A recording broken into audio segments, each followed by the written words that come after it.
truth is out there, and it begins with you. Welcome to the Cosmic Fold, where we talk high strangeness. Call us at 928-288-2942. That's 928-288-2942. Or join us by video. If you're at a computer, just look for the link in the chat. Buckle up, sit around our virtual campfire, and let's get started.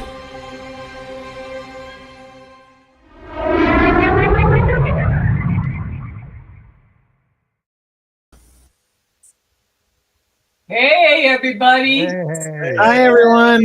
Hey, Jose. How are you? I'm fine. Okay, good. Oh, We were so worried about you last week. yeah, we really were. It's just been crazy up here. I mean, I'm sure you guys have seen the news of all the cars accidents and everything happening. Similar story. The trailer just jackknifed me and we lost the trailer, but we're all good. Oh, thank God. Damn. Oh, man. That's one of my worst fears, man, losing my trailer. Yep. I mean, you use it out here for almost everything, so now it's time to look for a new trailer. We'll keep our eyes open. I could ask around.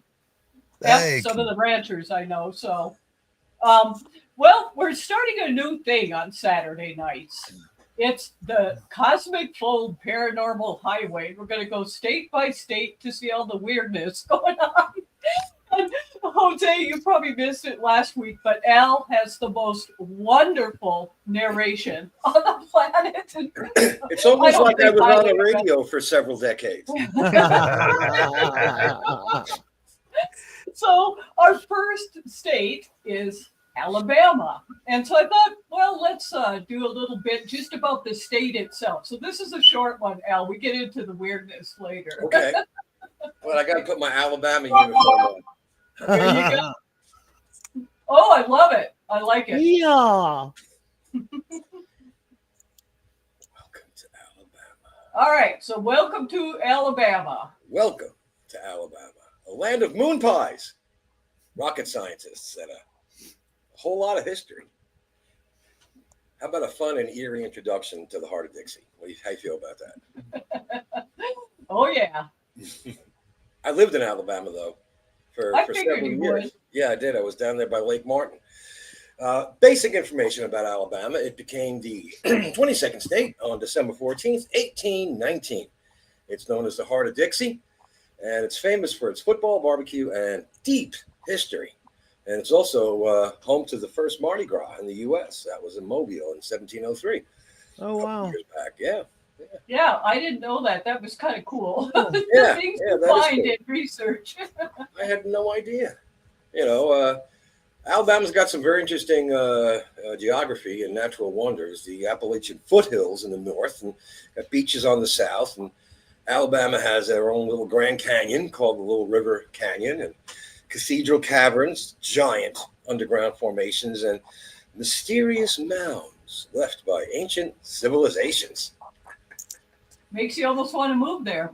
No, I'm sorry. Yes, sure. Oh my gosh, yeah. Well, you know, Alabama's history is rife with civil rights and political drama, as most of us know. Montgomery was the first capital of the Confederacy and the birthplace of the civil rights movement. Rosa Parks, her bus protest sparked nationwide change there, and Big Jim Folsom campaigned with a mule named Jasper. George Wallace is yeah, George Wallace. Yeah, that's something. Man. Yeah, he was a segregationist. Of course, you know, he later recanted on that, but, you know, what's said is said, what's done is done, right?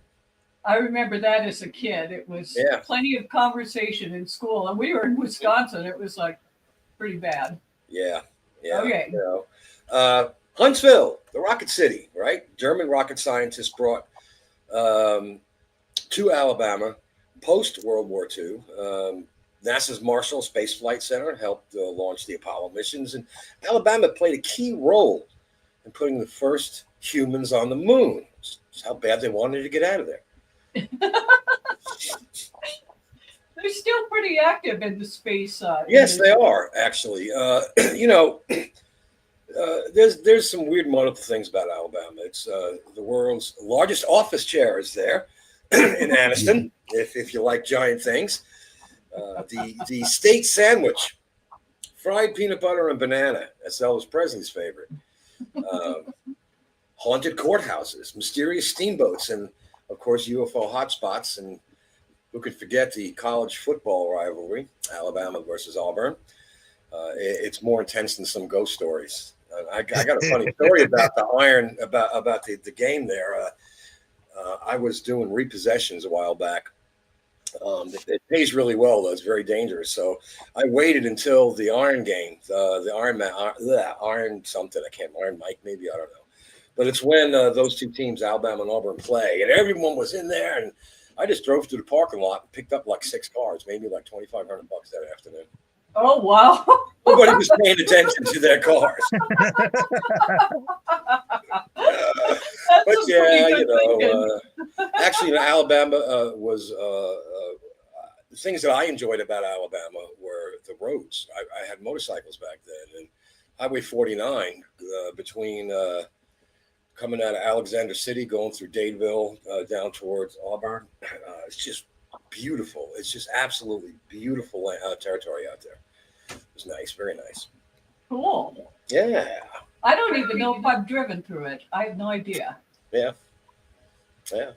Now, you might want to ask, why Alabama is the perfect place to start on the Cosmic Fold Paranormal Highway?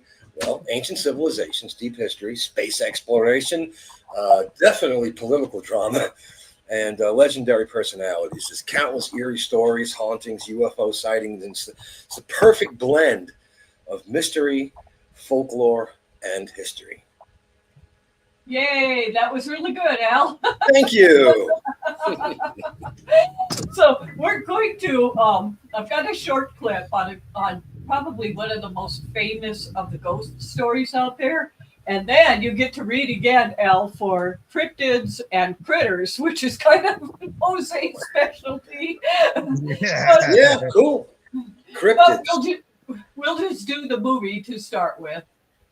As one does. Alabama stands a monument to industry, and if the stories are to be believed, something else, something restless. Sloss Furnaces, a towering relic of the industrial age, holds more than just history. It holds legends and maybe ghosts. Sloss Furnaces was born in 1882, an industrial giant churning out pig iron and fueling Birmingham's rise as the Magic City.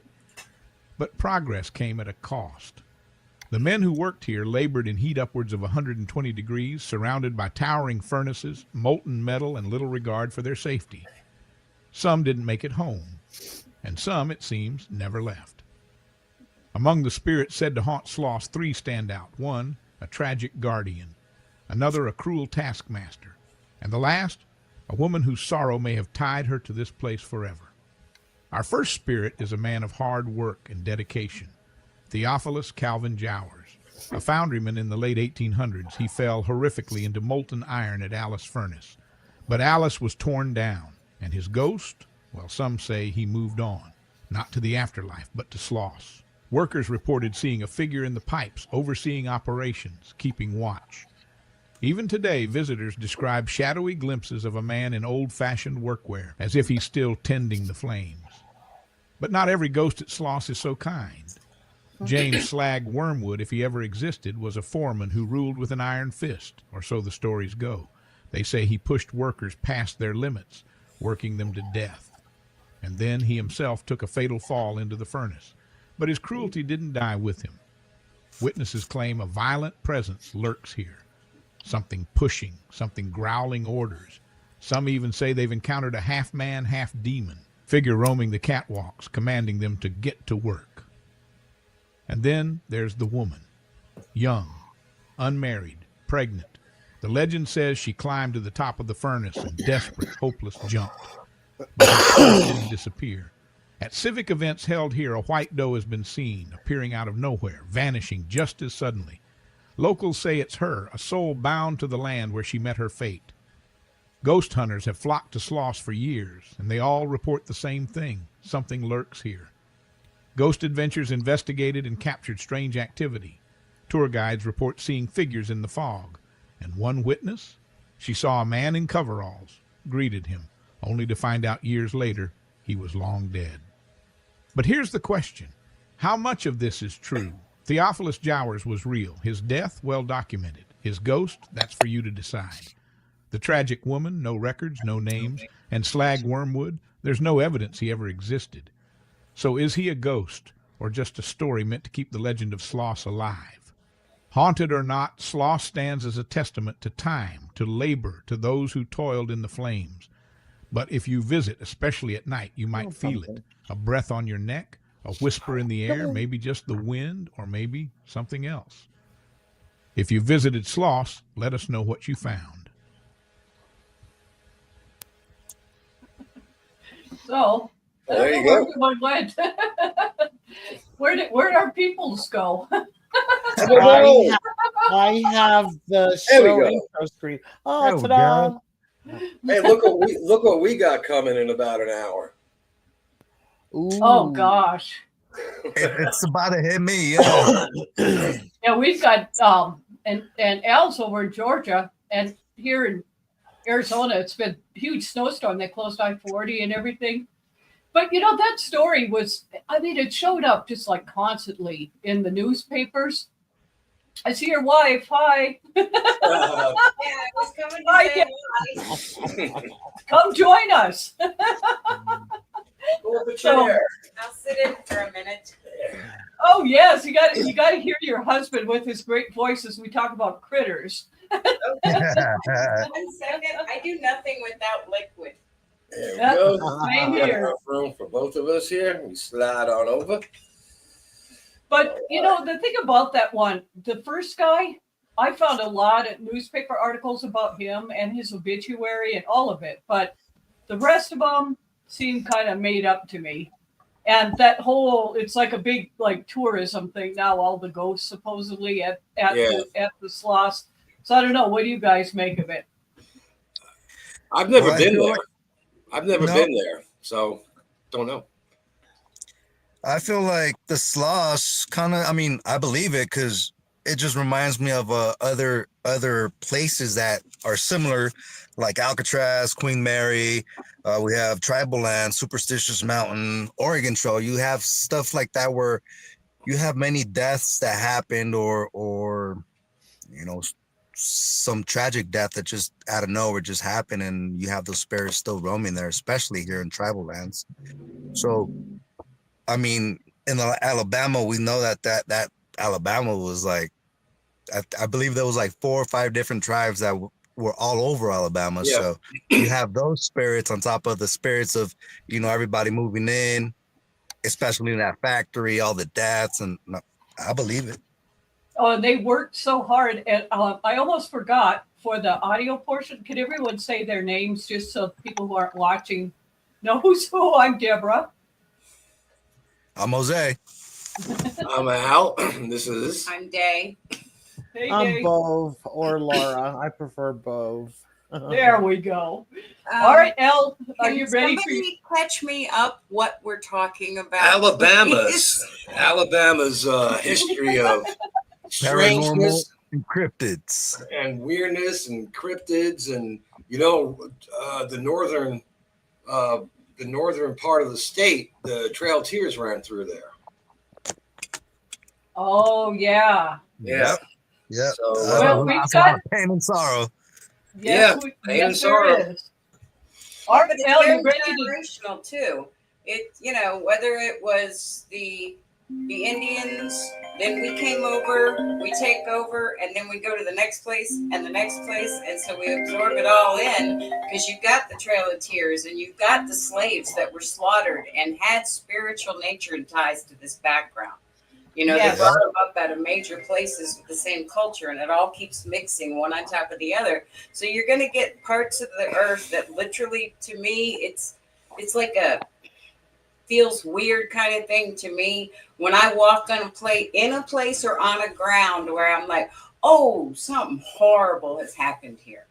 Yes. And I just want to leave. We went in Alabama when we first got there. We went and we took the kids to the historic parks they were explaining the mass slaughterings that happened on these fields and what And they Native put them Americans, through. yeah.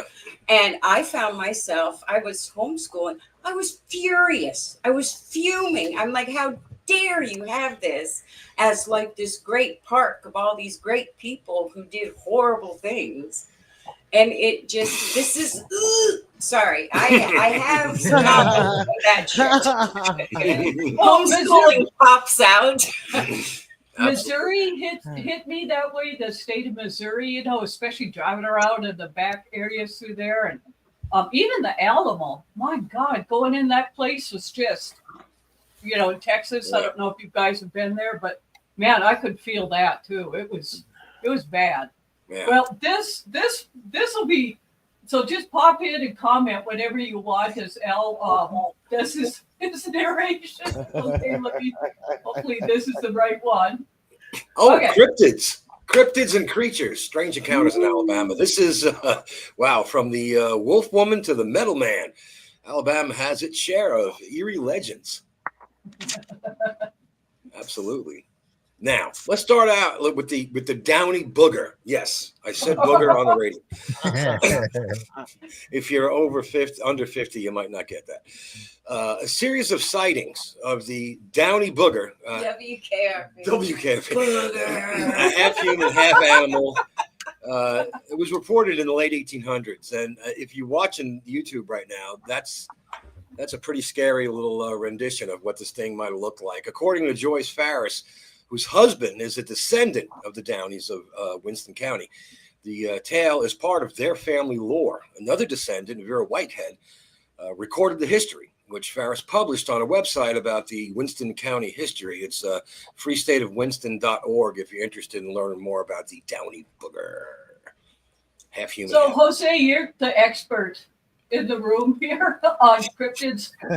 Have you seen other things kind of like this in your research over the years? Yeah, well, I was doing the research on the Downy Booger, and there was just so many. I mean, there was obviously the one description, but there's other sightings and different descriptions, different sizes, different appearances. Mm-hmm. So it just reminds me, one, for the appearances that they describe, it kind of reminds me, especially with the stench and how it looked, it reminds me of a Bigfoot. But then they also say, you know, some say that the appearance is a small stature, and it kind of reminds me. It kind of reminds me of that other cryptid creature. The what is it? The Moonite people. Because they were okay. We're gonna do those. Yes, they're just like he knows his stuff. We really did miss you last week. Yeah. Well, you know, there's more information out there. Obviously, as Jose said about the Downy Booger, Whitehead wrote, that's the family member, in the latter part of the 1800s in Winston County, Alabama. Was known for the Downy Booger. Cousins John and Joe Downey were returning home from a community dance one night when they saw the creature. John and Joe were joshing when suddenly a strange-looking creature bearing both the resemblance of a human and an animal leapt out in front of them. They turned around and again started toward home. I bet they did. As they approached the sand bend where this weird creature had appeared, a horse came. Their horses came to an abrupt stop. The men gouged them in the side, beat them with the bridles, but they would not budge an inch. Now, you know, we're not condoning, obviously, gouging horses, but that's what they did. Finally, they turned around and rode back to the little house, remembering a longer route that they could take. So they took the long way home. But yeah, that's one of several examples of that family's folklore.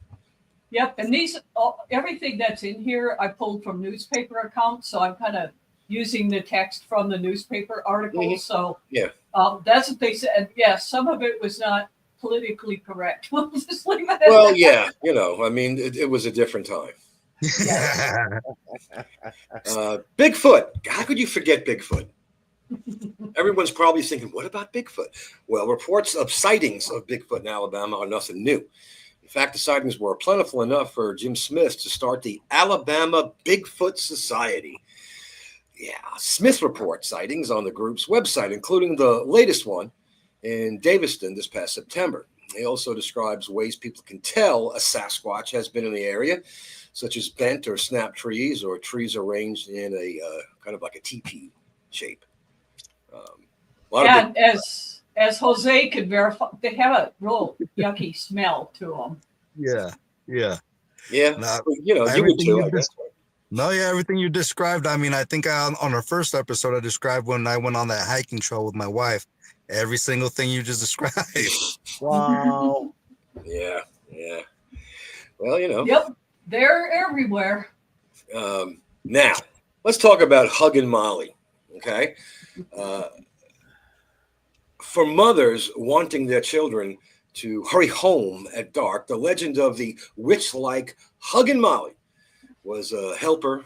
Was a helper actually for children. She was downright frightening. The Abbeville legend of hugging Molly began a decade ago. I guess what, 2015, something like that. No, decades. It's been around for like 100 years. Yeah, it's been around for a long time. Well, and that legend claims that a phantom woman would appear to children, but only at night. She would squeeze them tightly, then scream in their ears. She never harmed them.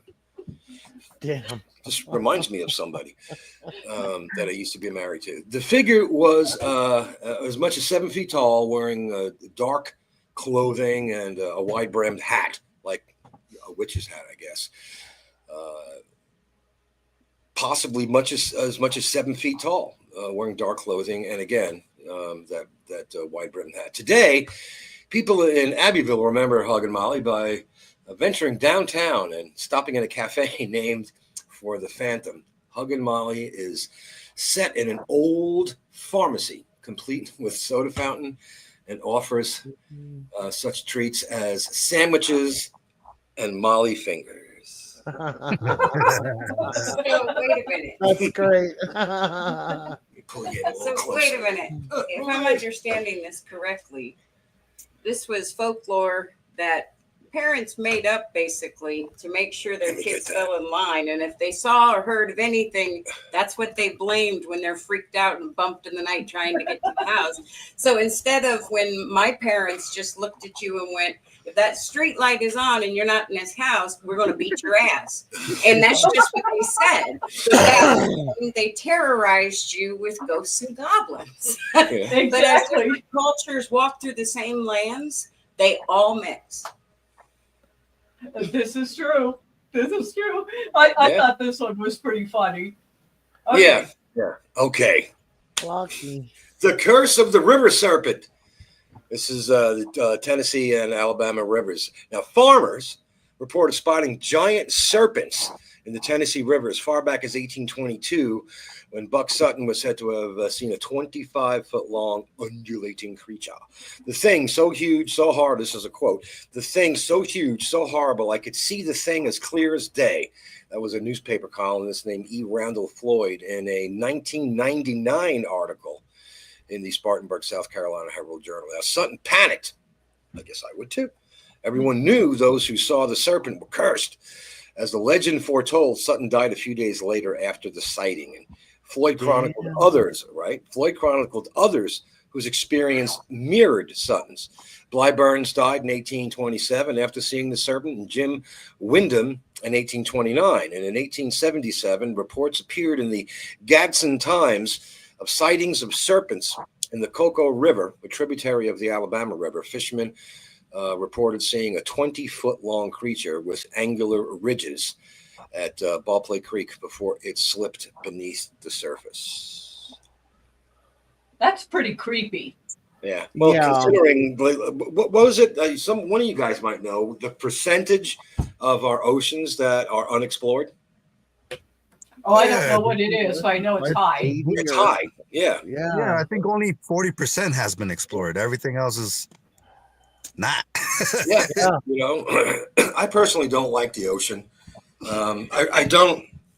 And, you know, I don't. I really don't like. I don't like water, actually, but that's a whole other show. I don't either. I don't either. He married a water baby Pisces. Born in Florida. Right? Okay. But, there's always one exception to the rule. There is. Yeah, it's just weird. I don't know why, but it just makes me very nervous. We lived down in Panama for, I told you guys, 4 years, and a friend of mine owned a fishing boat, and he chartered his boat out to go fishing, whale watching, and all that. And I was doing media. For him, taking videos, and we're out in this boat. It's not a big boat. This is a 27-foot Grady White, a center console, rather small on the side for charter fishing vessels. And we're out there, and I'm not paying attention to any of the controls on the dashboard. I'm out in the front. I got 2 cameras on me and a GoPro, and I'm just trying to film dolphins and stuff. So I come around back and I look at the depth finder, and we're in 4,000 feet of water. And my heart just came up here and then dropped down on my stomach. And I grabbed onto the railing, and for the rest, and on the way back, we hit a squall. Oh, no. We're in it's like a cork bobbing in a bathtub. We're getting thrown everywhere. And I'm thinking, what if something is down there?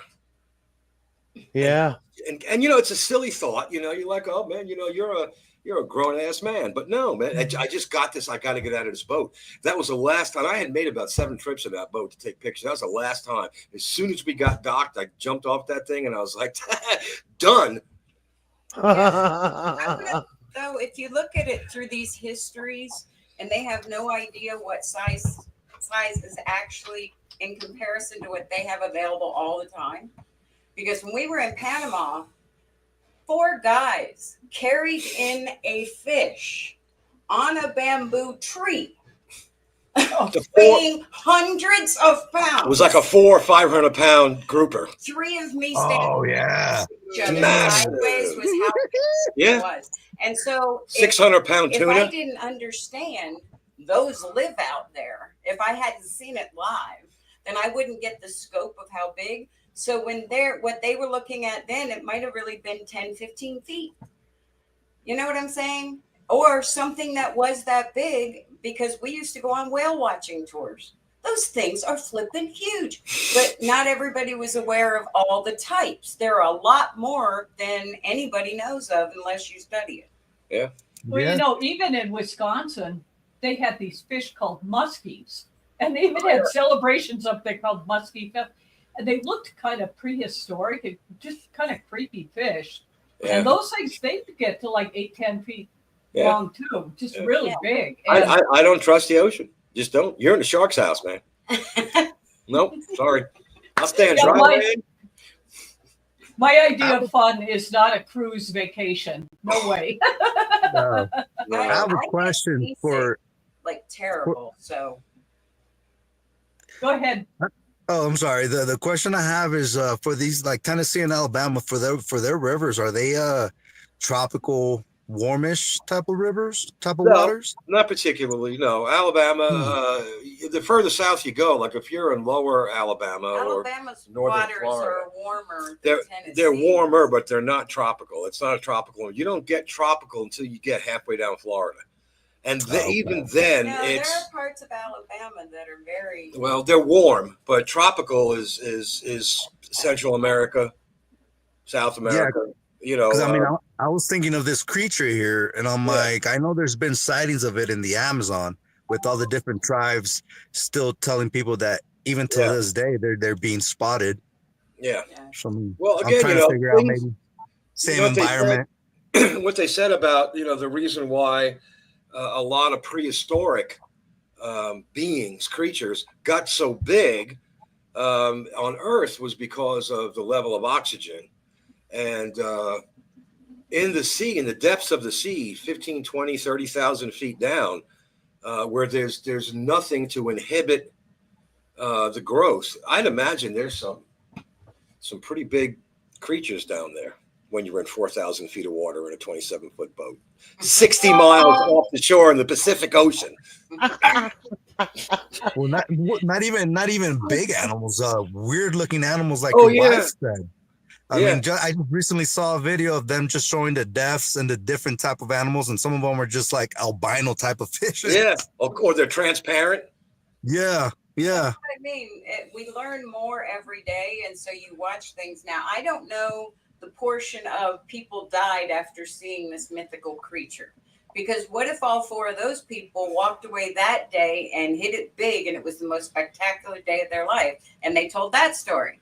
So then they would be a sign of good luck everywhere. Yep. Right. I saw the giant snake. I won the lottery. I'm sure a lot of people died that day. You know, the way I took this, and again, this is pulled from newspaper accounts. You know, these people, it's the early 1800s when they see it. So who knows if they had some kind of shock or, you know, from seeing something like this. And there wasn't medical care. Maybe it was a heart attack or something. Could have been just panic attack. Yeah. So, or if you believe something enough, you know, oh, die, I saw this. You make yourself die from it. Yeah. I will say that when that fish walked by me, I got very rigid, like, oh, for the love of God.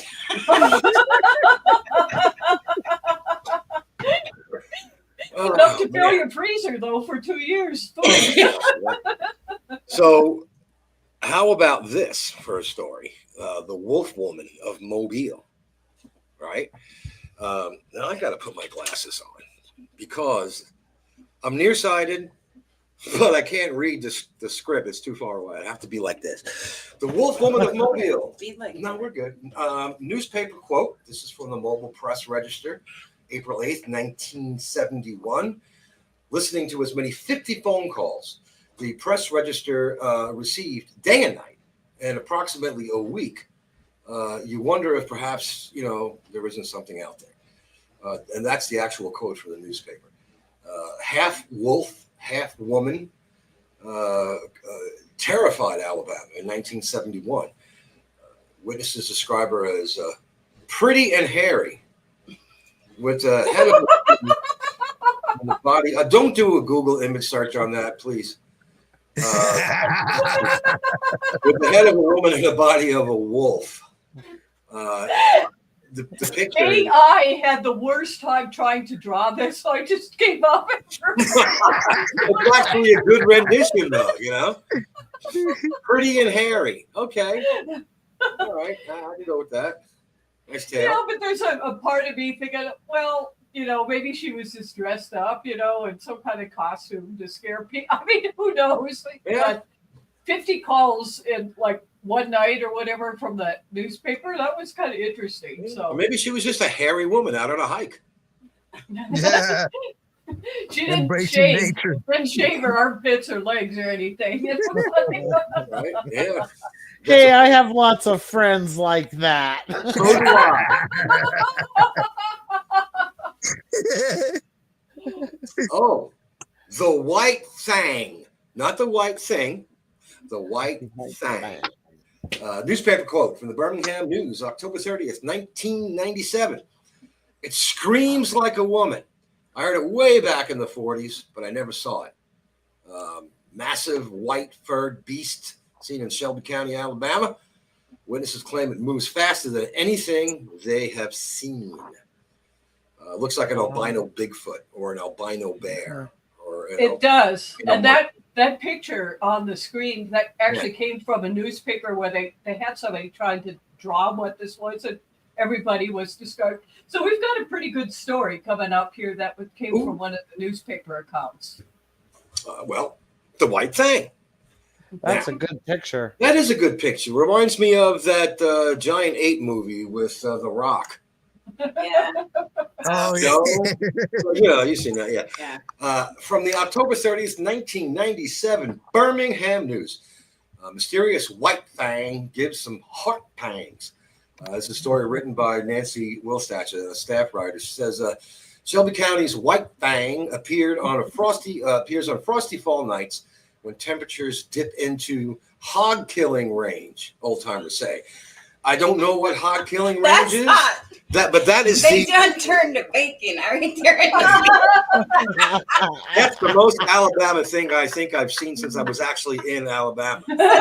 Smoked hog for sale. We're dipping in a hog killing range. Carl Whitfield, 84, Van Driver, says it screams like a woman. It's just, I heard it way back in the 40s, but I never saw it. That obviously is a repetition of something I just read. Roy Partridge, 80. These are old guys. Also, Van Diver said he hasn't seen White Thang, but they always said around here it like fresh meat. The smell of fresh hog meat. It would draw it down out of the mountains and up Shoal Creek. Bacon. Now, how about some more on the White Thang? Partridge, this guy named Partridge, actually him and his wife, Ruby and Roy Partridge, say people in the area have been hearing screams of the White Thang for 100 years. They lived in that area community all their lives, and they're very elderly. He's from a family whose branches spent generations in the shadows of the area's peaks and ridges. And Partridge said he remembers his granddaddy talking about White Thang. He says folks have been seeing it and hearing it for a good 100 years. Now, Partridge's wife, Ruby Partridge, the Partridge family, came here from Chilton County when they married in 1945, and she thinks she heard White Thang one night about 10 years ago when it terrorized their nephew, Rodney Checkler, and two friends he was camping with. I don't camp, by the way, either. Yeah, me neither. No camping, no oceans. No. You catch me camping, I'm surrounded by aluminum, a generator, and a propane stove. And wheels. They were out there, Ruby pointed out. She pointed out the back window. She said, they're out there. It's almost to the trees. So Partridge nodded and added, those trees go on for a good 5 miles where there ain't nothing else. It was still dark that morning when the black, deep woods began to scream. They had my pickup down there, Partridge said. They jumped in it and got out of there. I kidded him about it, being scared, but it scared us up here as well. Marion Watson, 50, a lifelong resident of Van Diver, said he recalls as a boy being terrified by tales of the White Thang. Old Mr. Weldon, Tim Weldon, he's dead now, used to tell how he saw it in his mule lot one morning and how it clawed at one of his mules.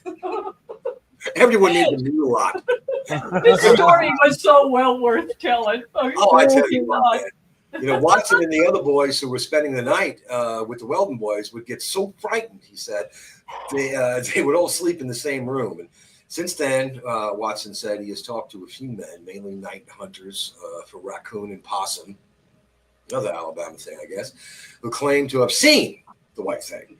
It was a four-legged, bigger than a bobcat or a dog. We never stopped at Kelly Creek because we had heard stories of White Thang crossing that steel bridge on Wolf Creek Road over Kelly Creek, Watson said.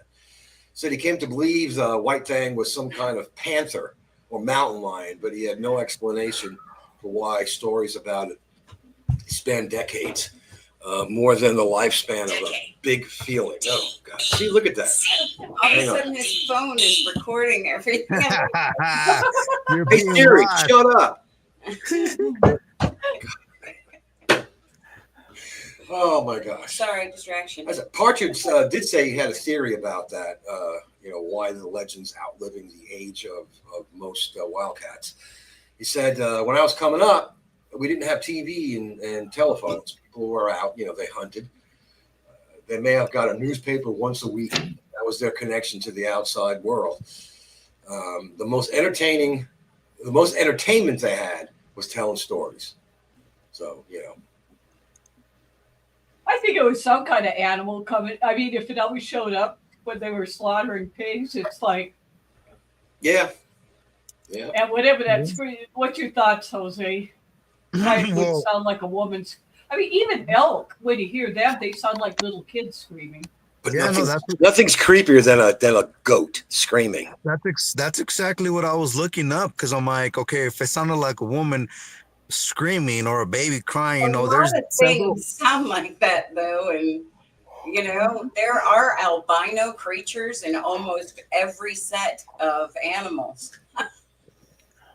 no, yeah, and then the screams resemble mountain lions, foxes, coyotes, Yeah.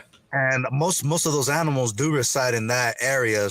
Yeah. I mean, A lot of coyotes. A lot of coyotes there. It sounds like Mother Nature is pissed and you should leave. That's what the sound is. Yeah. Again, why don't go camping?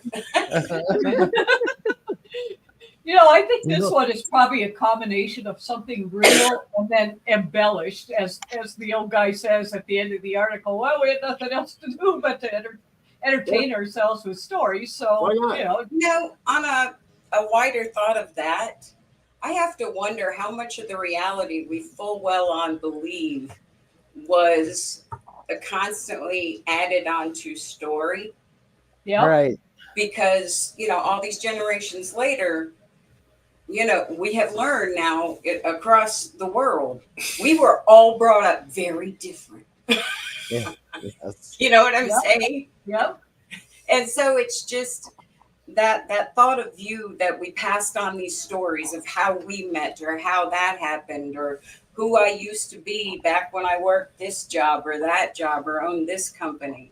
You know what I mean? And so we pass these things on down, but everybody seems to add that little embellishment somewhere in the tale.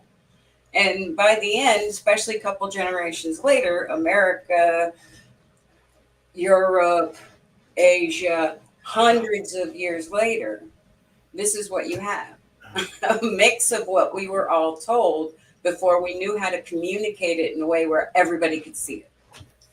Exactly. And what I like about it, though, it adds such a wonderful cultural flavor to this area. How these stories, it's kind of cool, actually, the folklore. I kind of like it. Yeah, I do too. It's good. I do too. My head sees Grandpa Walton sitting in the rocking chair, entertaining John Boy, Elizabeth, and all the rest, spinning this yarn for these kids. Yeah. And Grandpa was so believable.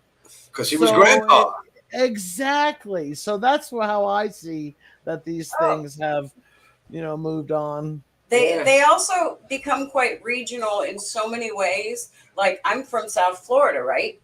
So we would get these big giant stories about the scary crocs or alligators or whatever was in the water so that you'd stay off the canal because a lot of our family lived off a canal one way or another. And so it was like, stay away, you can go up there and fish, but stay off the banks, watch what's at your back door, And so there were stories all over. And then you find out as you grow up and get older, crocodiles aren't in there. So then it becomes these alligators that are doing all this. And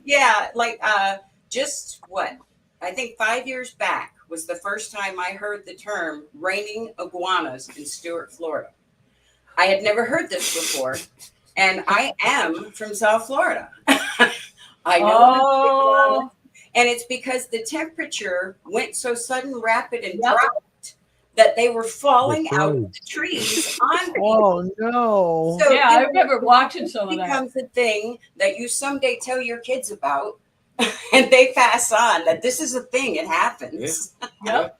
But that's a new reality to whoever's living through it. You know what I'm saying? Right. Can you imagine what they're going to say in 25 years? Or 100 years? And this picture if we're here, even around. and the picture up imagine on how crazy they were back then. the picture up on the screen there, these guys, that might not be their first jar of moonshine. That's Yeah, right. Exactly. All right, this one's very interesting. Whoops, and there were a lot of newspaper accounts about this. It's a pretty famous one. This one's, and the image that's on there, this cop cop took a photograph, and so this image is lifted from the newspaper. So I'll let you know. The Metal Man of Falkville, the Terminator. I'll be back. Birmingham News, October 19th, 1973, had a quote said, got out of my car and said, "Howdy, stranger," but he didn't say a word. From the news account said he was called to a remote pasture by an excited woman who reported a spaceship landing. So the guy whose name was Greenshaw, he came face to face with the 6-foot metallic creature that slowly walked towards him. The closer it got, the scareder. Scared her? Is that a word? Yeah, it's Alabama talk. It's Alabama, right? The scareder I got. Greenhaw admitted, I was shaken, so I could not move. 24-year-old Alabama Police Academy graduate said the being ran faster than Greenshaw's patrol car. Must have been a Ford. No connection. Yeah. And it happened near the Pacagula abduction of October of 1973, and that kind of linked those two famous encounters. And there's more on this. Oh, yeah. And there he is. There's always more. Now, there's a picture of Greenshaw. Looks like a nice Greenbow, Alabama boy. The newspaper quote, another newspaper quote from 1973 said, one caller told his wife, "I'm going to get your husband for taking my picture." Sounds like something I would do. He was getting a lot of threatening calls, so I thought that one was kind of funny. Life ruined. Greenshaw's car engine blew up. Again, probably a Ford. His wife left him. His house burned down. Now, there's a country music song. And he was pressured. He was pressured out of his job as a police officer, which harkens back to a couple of shows ago when we were talking about how the pilots, the military pilots, would refuse to admit that they saw something because they were worried about their jobs. Anyway, in 1998, he was unemployed, had cancer, and he still believes in what he saw. And who's to say, you know? Well, I've got a theory on this one. I've gone to one of the skeptics sites about this one too, and I don't know if he's still alive or not. I couldn't find any information, but they were saying, as he never changed his story. It always was the same. So he definitely wasn't lying. But a part that I'm thinking is if you've got all of these space programs going on there, maybe they were experimenting with something, and maybe somebody had fallen, was affiliated with the aircraft that was human. But these people wouldn't know what that was, especially if it was like top secret or something, and call it a metallic alien guy. I mean, I don't know. But I thought it was just very sad how he was treated just for telling the truth about what he saw, including taking a picture. First time that's happened. Yeah. Well, when I first read about this story, I kind of looked really deep into it because I kind of felt like it was not a fake, but maybe a prank on this officer, just because, like you guys said, it was around the space program. You got the Rocket Man. You have the description of what this officer said, that this man seemed like he was bouncing while he was running. Now, if he was bouncing, I know in the 1950s, they had those moon shoes with the springs. Oh, yeah, yeah. I mean, it could have been a man just pranking this officer. Now, I'm not saying the officer's lying. He reported what he saw, but obviously nobody believed him. Another figure that reminds me of the Metal Man is the character from Back to the Future when Marty dresses up as that comic figure to scare the father. So it's like, and it's around that. So I'm like, I don't know if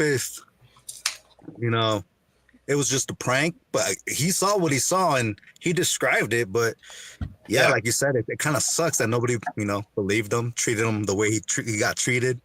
Yeah. Well, and the reason he had a camera for that was apparently a lot of people were calling in, like spaceships and stuff at that time, at least according to the newspaper.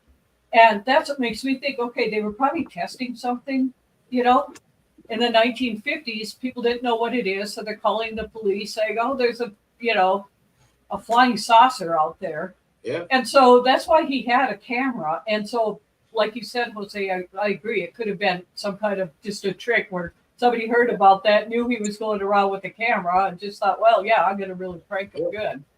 I mean, can you imagine what the native population around Bikini Atoll thought when they blew up that nuke? There's no comparative for that, So if you see something that you can't compare to something, it looked like this. If you have it looked like this, you're going to describe what you saw, and you might end up getting chastised. Yeah, that Right. was what was Yep. sad about this, because I think the guy was very genuine in what he was doing, and then he was just treated so badly. Yeah. You know, that was the part I thought it was kind of sad. Yeah. Here you go, Jose. Great. The Moon-eyed people. Wow. This is cool because I've actually heard of this before.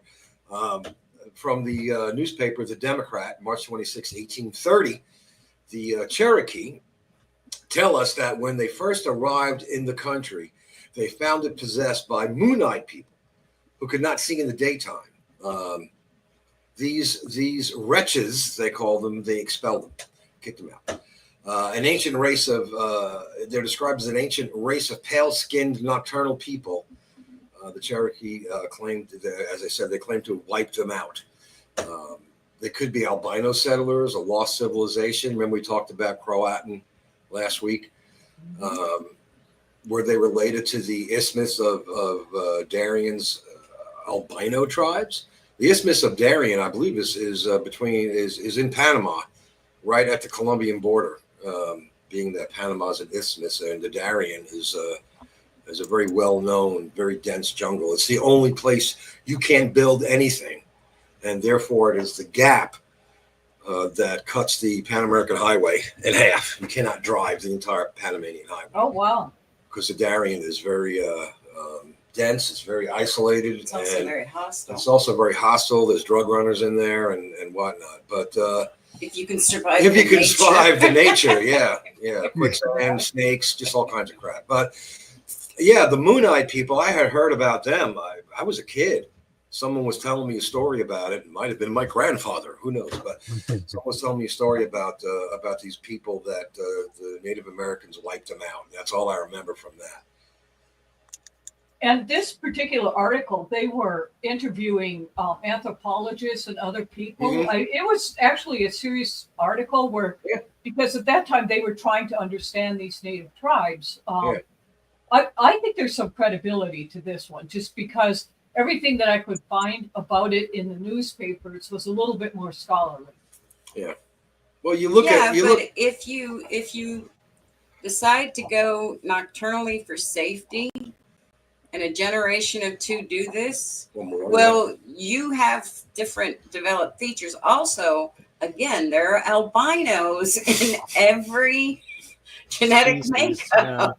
Yeah. It's just there. Some and whether it's you can just wear a special glasses and function, or you have to live in the dark. We see that today, but we know what to call it.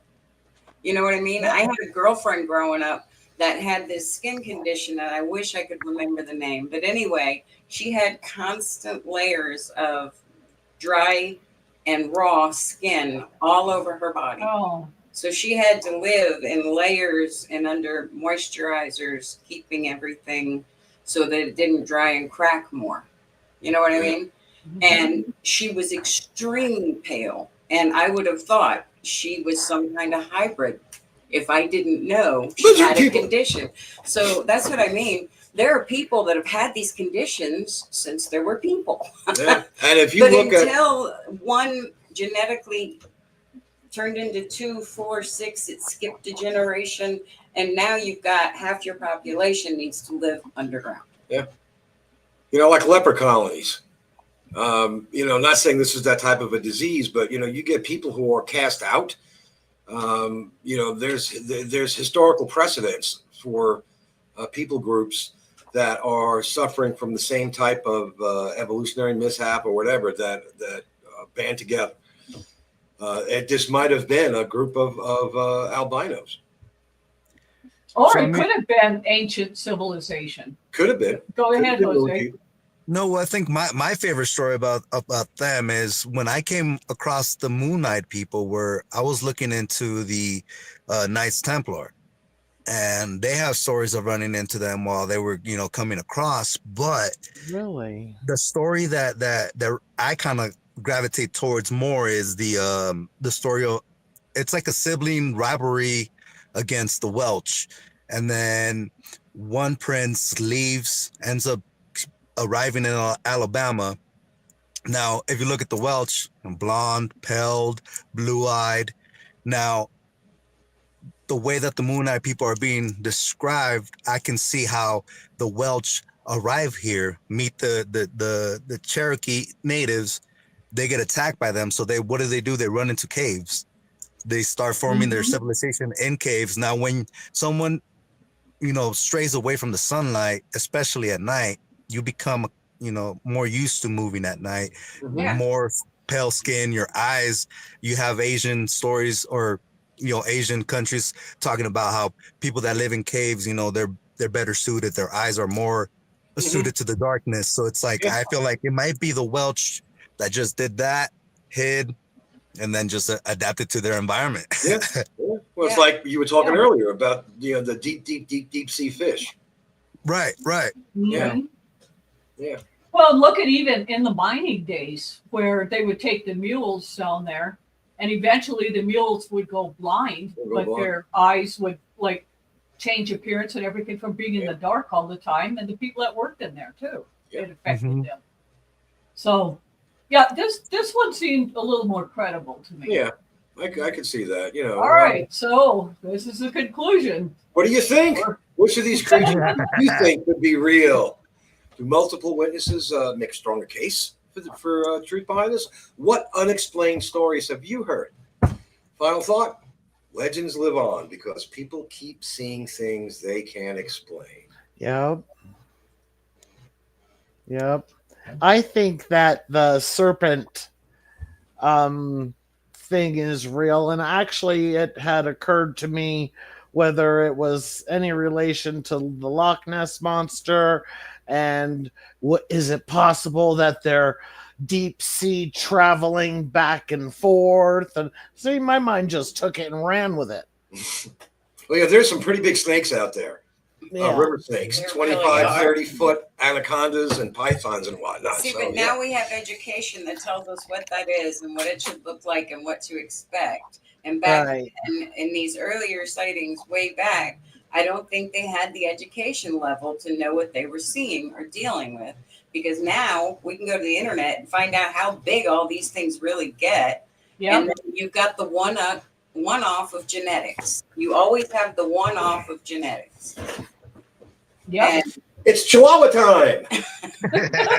Hello, doglet. She's definitely one off in her genetics. Anyone else hear have you heard any other weird stories about Alabama, Jose? I mean, it's just hard to discredit most of these stories just because Alabama is close to the Appalachian Mountains, and that is surrounded with its own folklore its own. Yeah. Oh yeah, I get the creeps every time. I swear, every time I go up. When did it was yesterday? 2 days ago. 2 days ago, I go up Appalachia a lot. We have a lot of deliveries in North Carolina and Tennessee, and I'm in Atlanta. So you got to cross into the foothills and in the mountains and over, and it just. Especially when I'm alone. When I'm with her, my wife here, we usually travel together, but sometimes if she's got to do a run with another truck, I'm out there by myself. There's nothing out there, no phone service, dirt roads, and I'm like, just let me get out of here before the sun goes down. I have no hair, but yet it stands up on the back of my head.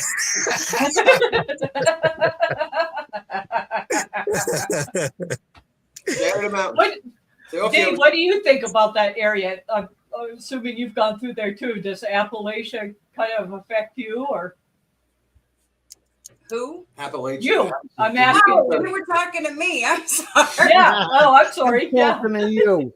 I enjoy the mountains. I enjoy nature in general, but as I age, I'm finding it all less enjoyable because nothing's convenient anymore. And so once you lose reception, and now I have no idea where I'm going because I didn't learn this part. You know what I'm saying? You used to really need a map in the car, know where you're going, or be so familiar. Well, we're learning that today, the way the world works, you have got to have some kind of GPS satellite to function because maps are constantly changing. Yeah. And so, whatever suddenly makes that not work, you literally have a moment of panic where you're like, I don't know what's going on. I said to myself, I should have bought that damn sat phone. And you just hope you don't get stuck in mud or really need, something. Sometimes your text will work, but your phone won't. So you just got to make the best of it. But yeah, it's an unnerving feeling, definitely.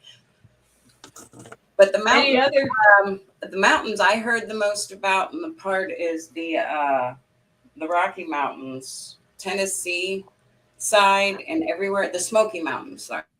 Yeah. So over in that way, I have family, and there was a lot of who's hiding in the woods that's going to get you in the Kentucky area. Kentucky moonshiners, our family. Well, our paranormal highway will be hitting that area eventually one of these Saturday nights. So, all right, y'all, it's 5. So, any closing thoughts? We'll start with you, Bo.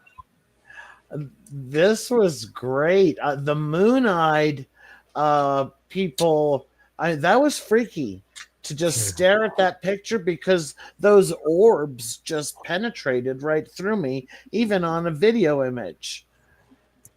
I'm interested in knowing more about them. Cool.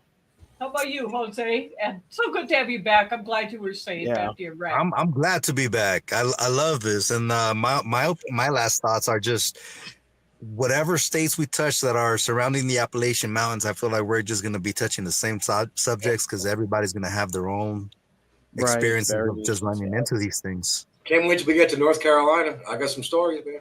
All right. 17 we're years going ago, alphabetically, so it'll be a while. Though, I kind of think of all of this that we just discussed, and I think in a timeline way, if they saw one glimpse of something that happens today, if they saw one of our fake digital faces show up off something, they would be freaked out and confused because they don't understand the world. So how does that work in time then? Of when something crazy from somebody who invented it 100 years from now suddenly happens, and it's like, what the hell is going on? Right. So you make up a story and you try and figure it out. But nowadays we can fake every story in the world. So how do you tell the difference of who just made that up and pulled it out of their ass? Exactly. I'd rather believe science fiction and that there are all types of aliens out there and we are welcome to I would love nothing more than peace in the universe. But I'm wearing my peace hat today. I just feel like humans are at the stage where we're capable of doing it. It's sad, but it's accurate. So I like the mystical world, and I hope all magic is real. And Dave, I'm so glad you joined us. It's just so much fun to have you here. You really added a nice dimension to this. So Al, you're close. Yeah, it's a nice dimension to my life. Yeah, you guys make a great couple. You really 34 years. Right on. Congratulations. Yeah, all right. Last week was 34 years. Last week was 34 years.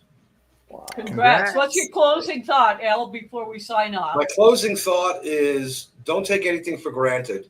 If you have a personal problem with someone who's telling a story, try to look past the problem and maybe be a little more open-minded, because there's a lot of people out there who have the ability to see and sense things that the majority of humanity cannot. And by dismissing them as kooks and crazies, you're doing a disservice to an experience that you might be able to have. I don't know why the hair in the back of my head stands up going through Appalachia. I have no idea, but it does. So you can believe it or not, but all of us have had experience that were like WTF moments. So just keep an open mind and do a little digging, and don't dig on YouTube or the internet. You want something, you drive somewhere and talk to an old person in a little town somewhere, and you'll get some stories. Yeah, you will. And these old newspapers are pretty good too. I like them.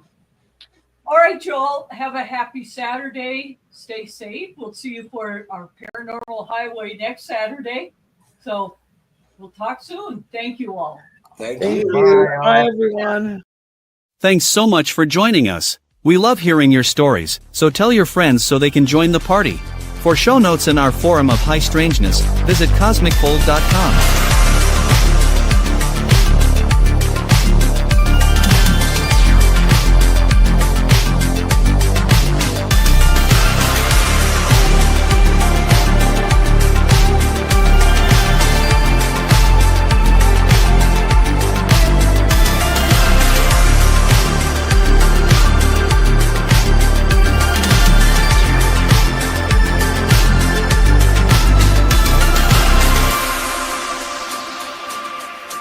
Remember, Cosmic Fold airs live on Wednesday and Saturday nights, so be sure to subscribe and click the notification bell to know when we're on air. Thanks again and have a great evening.